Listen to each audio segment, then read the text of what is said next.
Preste atenção. Uma vez que você engana, um dia você será enganado. Nos faz lembrar de uma história que tem aqui na Bíblia, que é a história de Jacó, né? Você conhece a história de Jacó? Se você não conhece, dê um pulinho. Comece a ler o capítulo 25 de Gênesis. E daí por diante você vai entender e conhecer a história de Jacó. Então, Jacó, certo dia, enganou seu pai, enganou seu irmão Esaú. Só que um certo dia, Jacó sentiu na pele o que é ser enganado.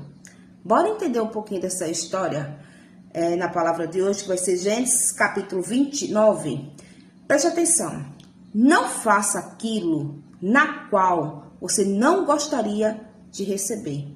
Dá para entender? Então, simbora tomar uma xícara de café com a dose de fé. Nosso café com fé em nome de Jesus. Vamos entender a palavra de hoje? Mas antes, vamos entregar nosso momento ao nosso papai lá em cima. Senhor Deus, Pai amado, querido, muito obrigada, Senhor Deus, por mais um dia estarmos aqui juntos em Tua presença, Senhor Jesus. Ó Pai amado, nos ensina, Senhor Jesus, a entender e guardar a Tua palavra e principalmente a praticá-la, meu Pai.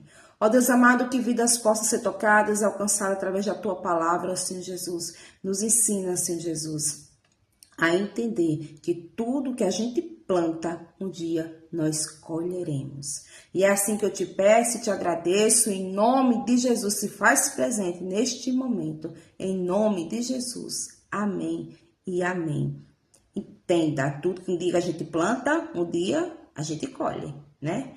Então, uma vez que você enganar, um dia você será enganado. Um dia você vai sentir na pele o que aquela outra pessoa sentiu quando você a enganou. E simbora para a palavra de hoje, Gênesis capítulo 29. Gênesis 29 a gente vai ler. Gênesis capítulo 29, versículo 16 ao 18. Depois nós vamos para o 20 e depois vamos para o 22 e 25. Deu para entender? Então, simbora. A partir do versículo 16, que diz bem assim. E Labão tinha duas filhas. O nome da mais velha era Lia e o nome da menor Raquel. Lia, porém, tinha os olhos ternos e Raquel era de formosa semblante e formosa vista. E Jacó amava Raquel e disse: 7 anos trabalhei, te servirei por Raquel, tua filha menor. E versículo 20, assim serviu Jacó 7 anos por Raquel, e foram aos seus olhos como os poucos dias, porque muito amava Raquel, né? Então aí deu para entender, né? Jacó trabalhou 7 anos para casar com Raquel. E ele fala aqui que aos olhos deles foi como poucos dias. Ele amava tanto Raquel que os 7 anos para ele foi como 7 dias, né? Ele não sabe, né? E cumpridos os 7 anos, depois de cumprir os 7 anos, o que? Labão tem que dar a filha para Jacó casar. E eis aí que tá, Jacó sente na pele o peso de ser enganado. Só que quando cumpridos os 7 anos, Labão não entregou Raquel para casar com Jacó. Ele deu Lia, sua filha mais velha, para casar com Jacó. Vamos continuar aqui a partir do versículo 22, que diz bem assim. Então ajuntou Labão todos os varões daquele lugar e fez o banquete, que era o casamento, né? Comemoração do casamento de Jacó, que na mente de Jacó seria Raquel, mas não foi Raquel, foi Lia. E no versículo 25 diz bem assim. E aconteceu pela manhã ver que era Lia, pelo que disse a Labão: por que me fizestes isso? Não te tenho servido por Raquel, pois me enganastes. Jacó sentiu na pele o peso de ser enganado, né? Lá atrás, no passado, Jacó tinha enganado seu pai, se passando por seu irmão Esaú. Ele enganou Esaú tomando a bênção de Esaú, que Esaú era primogênito, né? Então, ele sentiu, imagina como é que se sentiu seu pai Isaac, a saber que foi enganado pelo seu filho, e Esaú, né? Saber que foi enganado pelo seu irmão, e não só foi uma vez, não.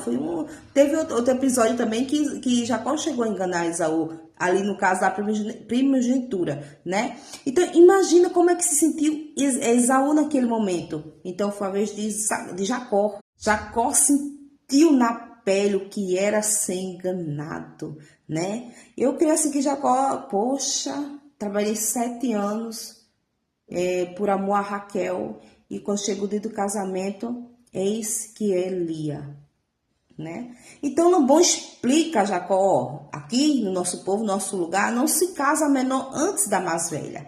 Mas pela lógica, não era para Labão ter falado isso para Jacó, mas Labão pensou, se eu falar para Jacó que se ele trabalhar 7 anos, ele não vai poder casar com Raquel, ele não vai querer me servir, ele não vai querer trabalhar, né? Então ele deixou Jacó trabalhar, né? E ele vai e diz, agora tu queres a menor, Raquel? Trabalha mais 7 anos, quando se cumprir mais 7 anos, você terá Raquel. Então, ou seja, Jacó, ele trabalhou 14 anos por amor a Raquel. Que amor, hein, gente? Que amor foi esse, hein? Agora imagina aí como foi que Jacó se sentiu, né? Isso foi uma maior declaração. Eu acho que Raquel se sentiu lisonjeada, né? Isso foi uma maior declaração de amor, né? Que Jacó fez para ela. Que ele trabalhou 7 anos por ela. E acabou casando com a irmã mais velha, com Lia. Então ele teve que trabalhar mais 7 anos para ter Raquel. Foi uma grande declaração de amor para Raquel, né? Então assim, o que a gente aprende? Jacó sentiu na pele. Trabalhei 7 anos para ter o amor da minha vida, tive que casar com Lia. E eu vou ter que trabalhar mais 7 anos para ter Raquel. Nossa, como foi frustrante, né? Como foi revoltante ele ter que passar por tudo isso de novo, né? Então faz entender o quê, né? Um dia, uma vez que você enganar, um dia você será enganado. Não faça aquilo com os outros no qual você não gostaria de receber. Então, tudo que um dia a gente planta, um dia a gente colhe. Deu para entender? Jacó no passado enganou, mas chegou um momento que ele foi enganado, e se sentiu profundamente, sabe? E além dele ser enganado, aí começou as discórdias mais na frente. Por quê? Porque Lia não era uma mulher desejada por Jacó. Lia não era amada por Jacó. E isso já começou a gerar um certo ciúme à sua irmã Raquel, né? E aí começou os conflitos. Isso já vai ser assunto para outro dia, já é outra história, né? Então assim, Jacó enganou, né? Jacó enganou seu irmão, enganou seu pai, mas ele colheu, né, os frutos dessa plantação que ele fez lá atrás, né? Mas mais na frente, Jacó, ele se arrepende, né? Ele se arrepende de todos os erros dele, todas as trapaças dele, as coisas erradas que ele fez no passado, pede perdão ao Senhor, Deus o perdoa, e ele vai lá e volta e pede perdão ao seu irmão Esaú, né? Que ele se arrependeu profundamente do que fez com o seu irmão. Entendeu coisa? Toda escolha, toda decisão, há uma consequência. Deu para entender? Jacó no passado, ele teve a decisão, teve por escolhas de trapacear, de enganar, mas ele colheu. E ele colheu muitos frutos, foi consequência atrás de consequência dos erros do passado dele. Mas chega um dia que ele se arrepende verdadeiramente, né? Ele tem um encontro com o Senhor, né? Que não lembra, que não conhece a passagem de Jacó lutando com o anjo, né? Que ele só vou lhe soltar quando me abençoar. E o Senhor vai e faz uma promessa linda a Jacó, né? Linda a Jacó. De Jacó ele passa a ser Israel, né? Então assim, ele gerou, os erros do passado dele gerou graves consequências. E se você for analisar, ver o que ele fez com o irmão dele, os próprios filhos fizeram com o filho mais amado dele, José. Vê como é a história. Se você vive uma vida de engano, de mentira, de traição, se arrependa enquanto é tempo. Largue tudo isso, sabe?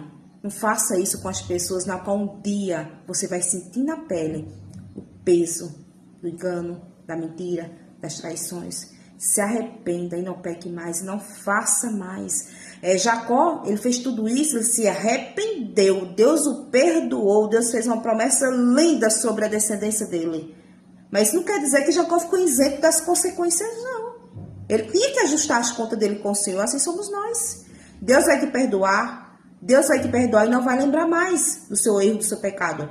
Mas isso não quer dizer que você não vai arcar com as consequências dos seus erros, né? Você vai ter que ajustar essas contas com o Senhor, sabe? Mas depois que você ajustar essas contas com o Senhor, você vive em paz, livre, consciência limpa, tranquila, sabe? Então se arrepende, não faça mais. Tendo a coisa, mesmo com altos e baixos que Jacó viveu, em nenhum momento ele deixou de confiar no Senhor. Em nenhum momento o Senhor deixou de ser fiel a Jacó, sabe? Ele passou pelo processo todo ali, né? Da desobediência. Ele colheu os frutos das desobediências, né? E ele viveu também o processo da obediência. Então somos assim nós. Você não passou, não foi bom desobedecer? Fazer as coisas do seu jeito, achar da maneira, enganar, mentir, sabe? Pecado, pecado, pecado atrás de pecado, né? Não foi bom curtir, viver esse momento? Então viva o processo da desobediência. Colha os frutos da desobediência, mas também a partir do momento que você disser, Senhor, eu não quero mais essa vida para mim, Senhor, eu não quero viver mais no erro, me tira desse erro, eu quero fazer o certo. Você vai fazer o certo, Deus vai te perdoar, Deus vai te libertar, mas você vai arcar com as consequências, não esqueça disso. E esse foi nosso Café com Fé de hoje, aquele cheiro no coração, te desejo tudo que é de melhor. Que a presença do Senhor, que o Espírito Santo faça presente no teu lar, no teu trabalho, na tua família, por onde tu passar, o Senhor é contigo, em nome de Jesus, jamais esqueça, uma vez que você enganar, um dia você será enganado, deu para entender? Se arrepende, sai dessa vida de erro, começa a viver o novo do Senhor, fazer o certo, viver corretamente diante do Senhor, entendeu? Aquele cheiro no coração, curte, compartilha, vamos aí espalhar a palavra do Senhor. Você é especial aos olhos do Senhor, jamais esqueça disso. E principalmente, acima de tudo, Deus te ama. Deus te ama, jamais esqueça disso. Aquele cheiro no coração e até o nosso próximo Café com Fé, em nome de Jesus.